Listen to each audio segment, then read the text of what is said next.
In the annals of history, few figures loom as large as Julius Caesar, a man whose life was a tapestry woven from ambition, military brilliance, and political intrigue.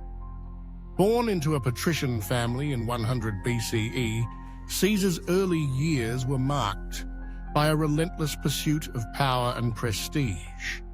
His ascent began in the tumultuous political landscape of Rome, where he deftly navigated the treacherous waters of alliances and enmities.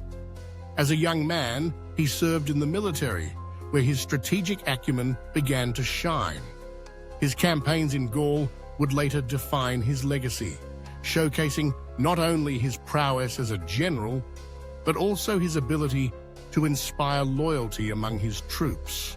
By the time he returned to Rome, Caesar had transformed from a politician into a conquering hero. His victories in Gaul expanded the Roman Empire and brought immense wealth to Rome, but they also sowed the seeds of his downfall. The Senate, a bastion of traditional power, grew increasingly wary of his rising influence. They whispered of tyranny and feared that he would seek to crown himself king, a title that had become anathema in the Republic.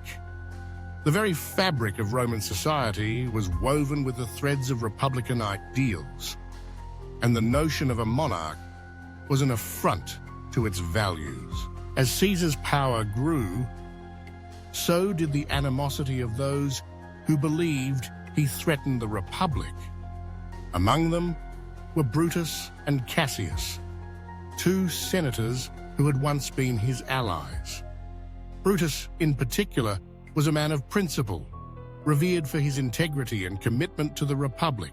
Yet, even the most honorable intentions can lead to treachery when fear and jealousy cloud judgment. The conspirators began to plot, convinced that the only way to save Rome was to eliminate Caesar, to strike down the man who had become a symbol of absolute power. The Ides of March loomed ominously on the calendar, a date that would forever be etched in history. As the sun rose on that fateful day in 44 BCE, the streets of Rome bustled with the usual fervor, unaware of the impending storm.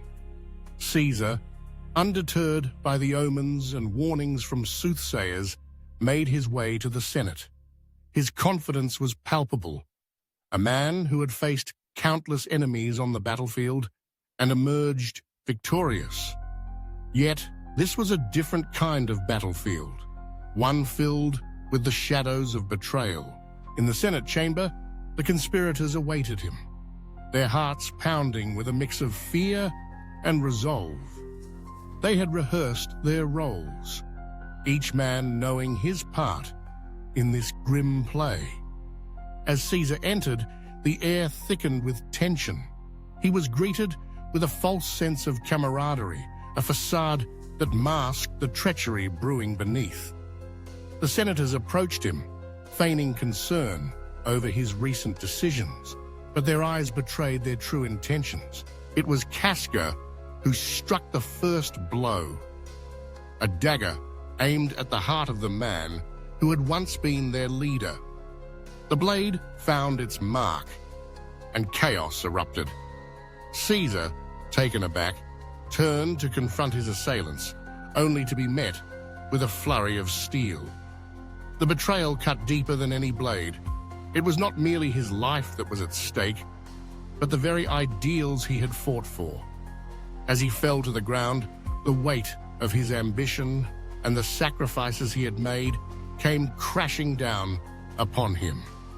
In his final moments, he looked into the eyes of Brutus, who had been like a son to him. "Et tu, Brute," he gasped, the words echoing through the ages, a poignant reminder of the pain of betrayal. The assassination sent shockwaves throughout Rome. The conspirators believed they had saved the Republic, but in their quest to eliminate tyranny, they had unleashed chaos. The streets that had once celebrated Caesar now echoed with cries of vengeance. Supporters of Caesar rallied, and the city descended into turmoil. The conspirators, once united in their cause, found themselves hunted and despised. The very ideals they had championed were now lost in the bloodshed that followed. In the days that ensued, the political landscape of Rome transformed dramatically. Mark Antony, a loyal ally of Caesar, seized the moment to rally the populace. He delivered a stirring eulogy, painting Caesar not as a tyrant, but as a champion of the people. "Friends, Romans, countrymen, lend me your ears," he began, igniting a fire in the hearts of the citizenry. The crowd, fueled by grief and rage, turned against the conspirators, seeking justice for the fallen leader. The aftermath of Caesar's assassination marked a pivotal moment in history.